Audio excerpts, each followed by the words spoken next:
Hi, and in this video, we will learn the detailing of fashion illustration, and especially we will learn how to illustrate a bridal lehenga along with the detailings of embroidery with the use of different kinds of colors like watercolors, staedtlers, and also the minute detailings. How can you illustrate like sequin fabric and also the velvet fabric? Okay so let's start. सबसे पहले हम लोग start करते हैं model figure बनाने से। तो हम लोग आज जो मॉडल फिगर बना रहे हैं उसे हम 10 हेड पर बनाएंगे। 10 हेड भी बनते हैं, 12 हेड्स भी बनते हैं। आज हम लोग जो मॉडल फिगर बनाएंगे वो 10 हेड्स पर बनाएंगे। तो उसके लिए पहले आपको 10 इंचेस पे 1-1 इंच के पार्टीशन कर लेने हैं। 1-1 इंच के पार्टीशन करने के बाद में हम इन लाइंस को स्क्वायर आउट करेंगे। 1 इंच पे हेडलाइन होती है, उसके बाद में 1/2 इंच पे neck line, then shoulder line भी वही बनती है, उसके बाद बस्ट लाइन 2.5 इंच पे, and then waist line 3.5 inches पे। उसके बाद क्योंकि हम लहंगा डिजाइन कर रहे हैं तो इसमें मैंने हिप लाइन की डिटेलिंग नहीं दी है, हम लोगों ने नीज लाइन की डिटेलिंग दी है। नीज की लाइन को हम 6.5 इंचेस पे देते हैं। Then ankle and foot, foot हम लोगों ने यहाँ पे 10 इंचेस का लिया है। आप इसको 12 इंचेस तक भी कर सकते हैं, बट लहंगे का फॉल जो है वहां तक आ जाता है, इसलिए हम लोग अभी फुट को 10 इंचेस पर ही लेकर चल रहे हैं। जैसा कि आप वीडियो में देख रहे हैं, मैंने साथ ही में सारे मेजरमेंट्स की डिटेलिंग भी मेंशन कर दी है, तो आप इसको स्टॉप करके भी इजीली देख सकते हैं। स्टार्ट हम लोगों ने किया फेस से। अच्छा, फैशन इलस्ट्रेशन में एक चीज होती है कि हम लोग फेशियल एक्सप्रेशंस पे उतना ज्यादा कंसंट्रेट नहीं करते हैं। हम लोगों को जो ध्यान देना है वो आउटफिट पे देना है और मॉडल के बॉडी स्ट्रक्चर पे। तो यहाँ पे मैं फेस के फीचर्स को एलिमिनेट करते हुए सिर्फ बॉडी स्ट्रक्चर पे और उसके आउटफिट पे मैं आपको ध्यान दूंगी। तो यहाँ पे हम लोगों ने शोल्डर मार्क कर लिए हैं, मैंने कॉलर बोन की डिटेलिंग दी है, एंड देन नाउ हम लोग जो वेस्ट लाइन है वहां की मैं डिटेलिंग दे रही हूँ। साथ ही में थोड़ा हैंड्स का स्ट्रक्चर भी हम लोग बनाते हुए चलेंगे। शोल्डर की ब्रॉडनेस जो है, आप 13 ब्लॉक्स इंचेस में जो है, ब्लॉक्स में हम लोग मेजरमेंट लेते हैं, तो शोल्डर की ब्रॉडनेस हम लोग फीमेल फिगर के लिए 13 ब्लॉक्स रखते हैं। और वेस्ट की जो विड्थ है उसको हम लोग 1 इंचेस तक रखते हैं। बाकी थोड़ा वेरी भी करता है कि हम कैसा आउटफिट बना रहे हैं। अभी जैसे कि हम लहंगा बना रहे हैं तो वेस्ट की जो विड्थ है हम लोग 1 इंचेस पर ही रखते हैं ऑलमोस्ट। अभी हम लोग लहंगे की, मैंने एक आउटर स्ट्रक्चर, एक रफ लेंथ बना ली है और मेजरमेंट्स को यहाँ से मैं रिमूव कर रही हूँ। और लहंगे के फॉल के लिए मैंने नीचे से फोल्ड्स का भी एक रफ डिजाइन जो है स्ट्रक्चर बना लिया है। तो नाउ हम लोग उसमें डिटेलिंग्स दे रहे हैं ब्लाउज की, और जो लहंगे की बेल्ट रहने वाली है। थोड़ा सा इसमें ध्यान देने वाली बात होती है कि जब आप स्केच बना रहे हैं तो आपको लाइटर शेड्स की पेंसिल यूज करनी है। मतलब हम 2B पेंसिल का यूज कर सकते हैं शेडिंग पेंसिल में। 2B 4B इस तरह पेंसिल आते हैं, आप 2B का यूज कर सकते हो। उसके बाद में हमें पेंसिल को बहुत ही लाइट चलाना है, क्योंकि इसके बाद हम जब कलरिंग करेंगे तो वहां से पेंसिल को रिमूव करना होता है। ओके, तो यहाँ पे ब्लाउज में हम लोग वी नेक दे रहे हैं, और जो दुपट्टा है उसकी जो आउटलाइन है वो सर के ऊपर से आएगा, क्योंकि हम एक ब्राइडल लहंगा यहाँ पे डिजाइन कर रहे हैं। तो यहाँ पे मैं डायरेक्टली ब्लाउज और दुपट्टे को एक साथ में जो है इलस्ट्रेट कर रही हूँ, जैसे कि आप वीडियो में देख रहे हैं।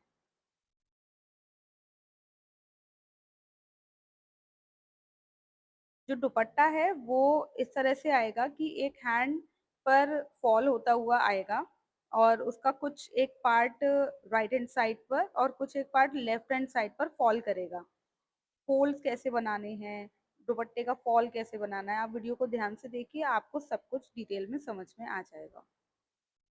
तो हम लोगों ने यहाँ पे हैंड्स की डिटेलिंग दी है, और इस तरीके से ये जो वेस्ट पर उसका हैंड रखा हुआ है वहां से दुपट्टे का फॉल जो है हम लोग बना रहे हैं। पेंसिल से बहुत ज़्यादा फोल्ड्स की डिटेलिंग हम लोग नहीं देंगे, क्योंकि अभी हमें इसमें बेस कलर करना है। यहाँ से मैंने इसके सारी लाइंस को सिर्फ इरेज कर दिया है, जो सिर्फ आउटलाइन है उसको मैं यहाँ पे दे रही हूँ। ब्लाउज में वी नेक लिया है और आप देख सकते हैं दुपट्टा ऑलमोस्ट रेडी हो गया है। अब फोल्ड्स में इस तरीके से आप फोल्ड्स देंगे, बिल्कुल भी बराबर नहीं देने हैं। इस तरीके से आप स्लाइड स्लांटली आप इसको साइड में इसके जो है फोल्ड्स की डिटेलिंग देंगे। बहुत ही इजी है फोल्ड्स बनाना और इससे बहुत ही अच्छा और रियलिस्टिक लुक आता है। क्योंकि दुपट्टा हैवी है इसलिए लहंगा अंदर से दिखाई नहीं देगा। लहंगे के ऊपर दुपट्टा फॉल कर रहा है इसलिए लहंगे की इनर लाइनिंग्स को हमने इरेज कर दिया है। फोल्ड्स का जो आउटर पोर्शन है, जो बाहर ही वाला जो पोर्शन होता है, वहां से मैं इसके फोल्ड्स की लाइंस जो है ड्रॉ कर रही हूँ। इस तरह से दुपट्टे का जो है बॉर्डर जाएगा। और आप वीडियो में ध्यान से देखते रहिए, आपको सारा जो है डिटेल आपको मिल जाएगी और सेम प्रोसीजर आप फॉलो करिए, आप बहुत इजीली इसको डिजाइन कर पाएंगे। दुपट्टे की बैक साइड दिखाने के लिए जो इनर फोल्ड्स हैं वहां से एक लाइन को हम लोग अंदर की तरफ स्ट्रेट आउट कर रहे हैं। दुपट्टे पे मैंने बॉर्डर का डिजाइन दे दिया है, बाकी डिटेलिंग्स हम लोग कलर से ही इसमें फिल करेंगे।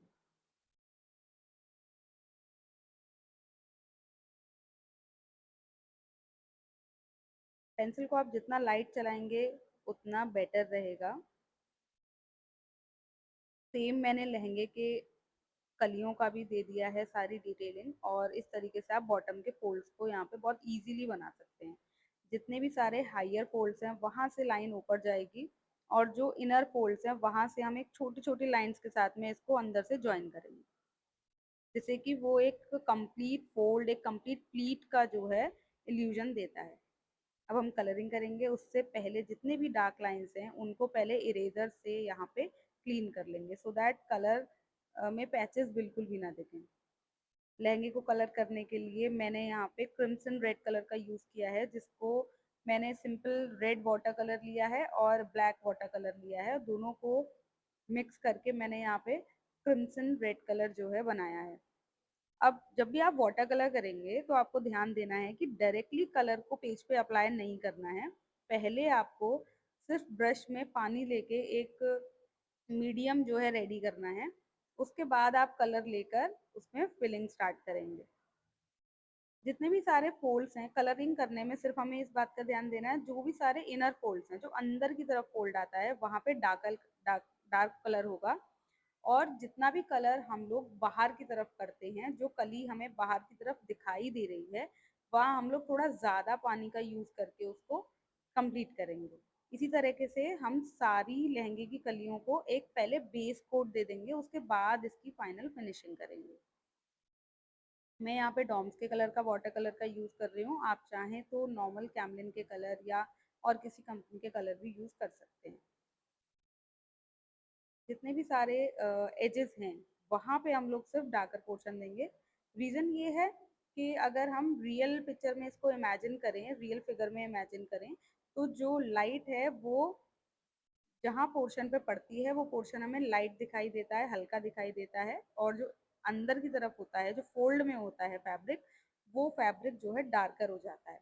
तो इसीलिए हम लाइट और डार्क का कॉम्बिनेशन जितना देते हुए चलेंगे इलस्ट्रेशन में, उतना ही रियलिस्टिक लुक आएगा। अगेन बस इतना ध्यान रखना है कि डायरेक्टली पेपर पे कलर अप्लाई नहीं करना है कभी भी, पहले एक बॉर्डर की लेयर लगानी है, उसके बाद हम लोग वाटर कलर उस पर लगाएंगे। मेरा बेस कोट ऑलमोस्ट कंप्लीट हो गया है, अब हम इसके ऊपर डार्क कलर की डिटेलिंग देंगे।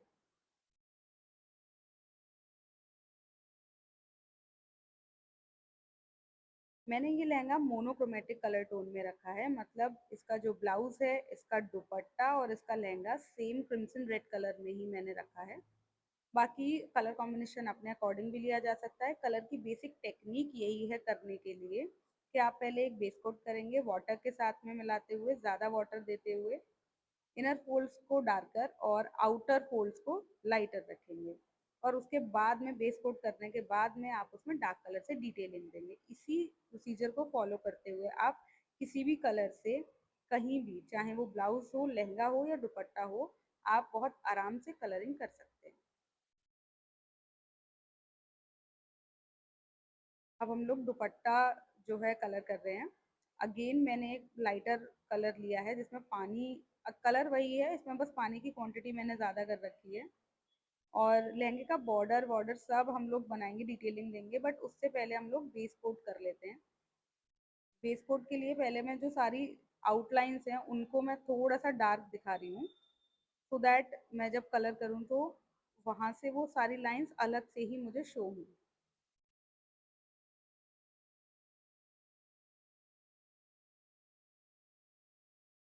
इससे क्या होता है कि अगर आप पहले हल्की सी आउटलाइन सेम टोन से बना लेते हैं, तो जो आउटलाइन वाले पोर्शन है, जब आप फिलिंग करते हैं तो वो मर्ज नहीं होते हैं, वो आउटलाइंस अलग से ही आपको शो होती हैं, दिखाई देती हैं, जो कि एक बहुत ही अच्छा और रियलिस्टिक लुक देती है। क्योंकि दुपट्टा कंधे के पीछे जा रहा है, शोल्डर के पीछे जा रहा है, तो यहाँ से हम मैं वैसा ही लुक दे रही हूँ। अब आप इमेजिन करिए कि शोल्डर के पीछे अगर फैब्रिक जा रहा है तो वो ऑब्वियसली हल्का सा डार्कर दिखाई देगा, और दुपट्टा जो शोल्डर के पीछे जा रहा है तो दुपट्टे का जो इनर फैब्रिक है वो हमें फ्रंट से दिखाई देगा, विच इज़ ऑब्वियसली वहाँ पे लाइट बहुत कम पड़ेगी, इसलिए वो डार्कर दिखाई देगा। तो यहाँ पे इसको हम इसी तरीके से जो भी सारे पोर्शंस हैं जो बैक साइड की तरफ से हमें दिखाई दे रहे हैं उनको हम डार्क कलर से हाईलाइट करेंगे। यहाँ से मैंने दुपट्टे का फॉल अगेन हाईलाइट कर दिया है। फोल्ड्स को थोड़ा सा ध्यान से करेंगे, अगेन वे सेम प्रोसीजर फॉलो करेंगे। हायर फोल्ड्स को डार्क लाइटर कलर से और इनर फोल्ड्स को डार्कर कलर से शो करेंगे। हाथों की डिटेलिंग, फेस की डिटेलिंग बहुत ही ध्यान से, और मतलब 0 नंबर के ब्रश से भी अगर आप बिगिनर हैं तो मैं सजेस्ट करूँगी कि आप 0 नंबर का ब्रश यूज़ करें जब भी आप कोई भी फाइन लाइंस क्रिएट कर रहे हैं। बाकी अगर आप किसी भी बड़े एरिया में कलर करते हैं तो उसका जो सही मेथड है वो यही है कि मान लीजिए आप लहंगा, साड़ी या इस तरह की कोई भी चीज़ डिज़ाइन कर रहे हैं, कलरिंग कर रहे हैं, तो आप बड़े ब्रश का ही यूज़ करिए। जैसे यहाँ पे मैं कैमल का ब्रशेस का यूज़ कर रही हूँ, राउंड ब्रश का, और जो मैं इस टाइम ब्रश यूज़ कर रही हूँ वो 8 नंबर ब्रश है। 8 टू 10 जो है ब्रश यूज़ करा जाता है, 8 नंबर या 10 नंबर ब्रश, अगर आप एक लहंगा या फिर उससे भी बड़ा सरफेस जो है अगर आप पेंट कर रहे हैं तो। ब्लाउज को भी मैंने अगेन जैसा कि बताया मोनोक्रोमेटिक थीम में सेम कलर टोन पर ही यहाँ पे रखा है। बस उसी क्रिम्सन रेड का मैंने लाइटर कलर जो है ब्लाउज में किया है, और उसके जो पाइपिंग वाला पोर्शन है नेकलाइन, वी नेकलाइन का, उसको मैंने डार्कर कलर से शो किया है। फेस का ग्रेडेशन दिखाने के लिए मैंने स्किन टोन यूज़ किया है। स्किन टोन कलर बनाने के लिए आप लोग मस्टर्ड येलो कलर के साथ में वाटर का एक बेस दे सकते हैं, बहुत ही अच्छा कलर निकल के आता है। बहुत सारे लोग डायरेक्टली स्किन कलर का यूज़ करते हैं। एक्चुअल में स्किन कलर आप यूज़ कर सकते हो, बट उससे बहुत ही ज़्यादा लाइटर टोन आता है जो हमें इंडियन स्किन टोन के according, which is not right. तो अगर हम इंडियन मॉडल बना रहे हैं तो हम कोशिश करेंगे कि इसके स्किन टोन को व्हीटिश टोन दें, तो वहाँ पे अगर आप मस्टर्ड येलो कलर का यूज़ करेंगे तो वो ज़्यादा बेटर रहता है। और उसके बाद में एक बेस कोट देने के बाद में एक तरफ से मैंने इसमें हाइलाइट्स दी हैं स्टेडलर से। तो इस तरीके से मैंने यहाँ पे स्किन टोन जो है कंप्लीट कर लिया है। बैंगल्स की डिटेलिंग, फिंगर्स की डिटेलिंग स्टेडलर से आप उसको हाईलाइट कर सकते हैं। कभी भी ब्लैक स्टेडलर का यूज़ हमें मार्किंग करने के लिए या फिर आउटलाइन करने के लिए यूज़ नहीं करना है। यहाँ पे मैंने ब्लैक स्टेडलर का यूज़ किया है, जो मेरे लहंगे के डार्कर पोर्शंस हैं उनको और भी ज़्यादा हाईलाइट करने के लिए और शेडो इफेक्ट देने के लिए। शेडो इफेक्ट देने से किसी भी फैब्रिक में इतनी अच्छी शाइन और इतना रियलिस्टिक फेस आ जाता है, आप सिंपल वाटर कलर से वो नहीं दे सकते। आपको सिर्फ ये करना है कि जो स्टेडलर है, जो भी सारे डार्कर पोर्शंस आपको शो करने हैं, आपने जो बेस कलर किया है, जैसे यहाँ पे मैंने क्रिम्सन रेड का यूज़ किया, तो क्रिम्सन रेड को डार्कर टोन में अगर हम देखें तो ब्लैक स्टेडलर उस पर बहुत अच्छा काम करता है, तो उससे मैंने सारे हाईलाइट्स दिए हैं। सारे हाईलाइट्स हो गए, एक बार कलर सारा कुछ हो गया, अब हम इसके ऊपर एम्ब्रॉयडरी देंगे। तो एम्ब्रॉयडरी के लिए सबसे पहले मैंने पेंसिल से एक आउटलाइन क्रिएट कर ली है, जैसा भी डिज़ाइन आप उस पर देना चाहते हैं। यहाँ मैं स्कैलॉपिंग का डिज़ाइन जो है दे रही हूँ, और एक एक कली पे हम लोग सेपरेट कली दिखाएंगे, उस तरह का डिज़ाइन मैंने यहाँ पे ड्रॉ कर लिया है। अब मैंने एक्राइलिक गोल्डन कलर का यूज़ किया है, उसके साथ में मीडियम को मर्ज किया है। एक्राइलिक कलर में कभी भी पानी मिला के यूज़ नहीं करते हैं, कलर का मीडियम अलग से आता है, आप हमेशा वैसा ही यूज़ करें। एक्राइलिक गोल्डन कलर के साथ में मैंने मीडियम को मर्ज करके यहाँ पे मैं सारी जो एम्ब्रॉयडरी की डिटेल्स हैं उसको दे रही हूँ। उसके लिए मैंने 0 नंबर का ब्रश यूज़ किया है, 0 नंबर राउंड ब्रश, जो कि एम्ब्रॉयडरी की डिटेलिंग देने के लिए एकदम परफेक्ट है। अच्छा, अगर आप यहाँ पे देख रहे हैं तो कहीं पे एम्ब्रॉयडरी डार्कर दिखाई दे रही है, कहीं पे कलर लाइटर दिखाई दे रहा है। Which is the actual beauty of the illustration, क्योंकि हम सारा सेम टोन पे नहीं रख सकते हैं। फैब्रिक हमेशा एक जैसा नहीं दिखाई देता है। जहाँ पे लाइट पड़ रही है वहाँ लाइटर दिखाई देगा, जहाँ पे लाइट नहीं पहुँच पाती है जिस फैब्रिक के कॉर्नर पे, वो हल्का सा डार्कर दिखाई देता है। तो आप इसको और ज़्यादा रियलिस्टिक फेस देने के लिए ऐसा ही रखें। पूरा हमें सेम टोन पे नहीं बनाना होता है कभी भी। जो डिज़ाइंस हैं उनको हम लोग लाइटर डार्कर रखेंगे, स्पेशली जब हम फोल्ड्स पे डिज़ाइन बनाते हैं। तो कोई अगर ऐसा डिज़ाइन है जो कंप्लीट नहीं बन पा रहा है, तो उसको हमें ऐसे ही बनाना चाहिए कि फोल्ड पे क्या होता है, आधा डिज़ाइन अंदर चला जाता है। इस तरह के रियलिस्टिक चीज़ों पे अगर हम छोटी-छोटी चीज़ों पे ध्यान देंगे तो इलस्ट्रेशन और भी अच्छा और रियलिस्टिक निकल के आता है। सीक्वेंस का इफेक्ट देने के लिए हमेशा डॉटेड मेथड का यूज़ करेंगे। ब्रश की टिप पे हम लोग कलर लेंगे और उसे डॉटेड मेथड में हम लोग अप्लाई करेंगे। यहाँ पे मैं एक जाल का डिज़ाइन दे रही हूँ, जिसमें मैंने एक बार ब्रश लेके और मैं उसको एक कली पे पूरा मैंने उसको पेंट किया है, सो दैट एक लाइटर और डार्कर का ऑब्वियसली इफेक्ट आए। इसी तरीके से आप लोग भी इसको फॉलो कर सकते हैं।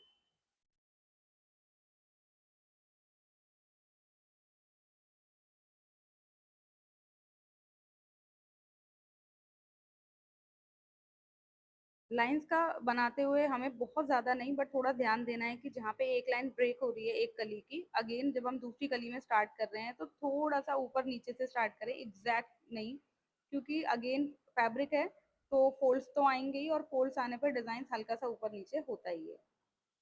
यहाँ पे मोतियों का डिज़ाइन देने के लिए अगेन मैंने डॉटेड मेथड का यूज़ किया है। दुपट्टे के बॉर्डर को मैंने पूरा इससे डिज़ाइन किया है। मोतियों वाली लेस को मैंने हाईलाइट करने के लिए अलग से फैब्रिक कलर का यहाँ पे मैंने मोतियों वाला इफेक्ट दिया है डॉटेड मेथड से।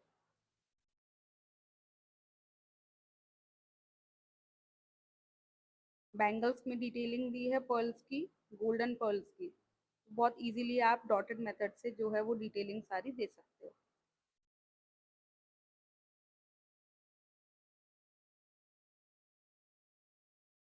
अब क्योंकि क्रिम्सन रेड कलर का मैंने लहंगा डिज़ाइन किया था, तो रेड कलर का जो ऑपोजिट कलर है, कंट्रास्ट कलर है, वो ग्रीन है। तो यहाँ पे ज्वेलरी में अगेन ब्लूइश ग्रीन, सी ग्रीन कलर की मैं जो है ज्वेलरी इसके साथ में पेयर अप कर रही हूँ, जिसमें मैंने एक चोकर सेट दिया है, उसी के साथ में एक लॉन्ग सेट है, और एक और इसके साथ में लॉन्ग सेट है, जिसको हम लोग ग्रीन कलर की डिटेलिंग, ग्रीन कलर के एमरल्ड स्टोन के साथ में उसको मैंने हाईलाइट किया है। किसी भी इलस्ट्रेशन में जब आप इंडियन इलस्ट्रेशन स्पेशली बना रहे हैं, तो वो इलस्ट्रेशन जब तक अधूरा लगता है, जब तक आप पूरा उसका एसेसराइजेशन ना कर दें। तो ऑलवेज जब भी आप लहंगा कुछ भी इलस्ट्रेट कर रहे हैं तो उसके साथ में ज्वेलरी की हाईलाइट्स देना कभी नहीं भूलें। गोल्डन कलर से मैंने इसके फाइनल टचेस कुछ दिए हैं, रिंग्स पे और टीके पे, जो भी सारी डिटेल्स हैं। फाइनल हम इसको करेंगे वाइट कलर से, क्योंकि सीक्वेंस मैंने इसमें यूज़ किया है ना, तो सीक्वेंस का जब भी हम लोग इफेक्ट दिखाएंगे उस पर एक हल्का सा वाइट शाइन आता है।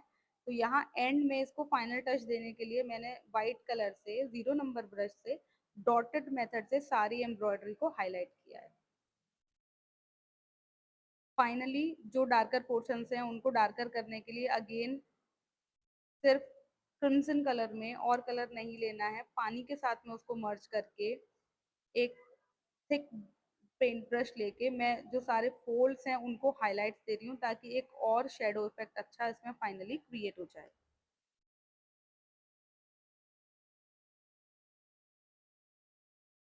अगर आप लोग वेलवेट डिज़ाइन कर रहे हैं तो वेलवेट में और भी ज़्यादा शाइन अच्छा लगता है, लाइटर और डार्कर जितना आप देंगे। तो जैसे कि दुपट्टा यहाँ पे मैंने ऑलमोस्ट वेलवेट फैब्रिक का दिखाया है, उसको मैं और ज़्यादा हाईलाइट इसलिए दे रही हूँ क्योंकि वेलवेट में ना एक लाइटनेस और डार्कनेस का बहुत ही सुंदर इफेक्ट आता है।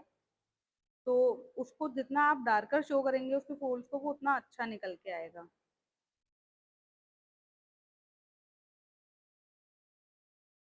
आउटलाइन ब्लैक कलर से बिल्कुल कभी भी नहीं करनी है। अगर आपका लहंगे की रिक्वायरमेंट है या इलस्ट्रेशन की रिक्वायरमेंट है, उस केस में आप कर सकते हैं।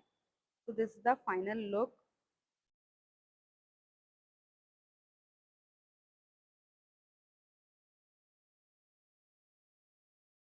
I hope this video is helpful for you and you have learned a lot of things from this video. And for such more videos, stay tuned with us.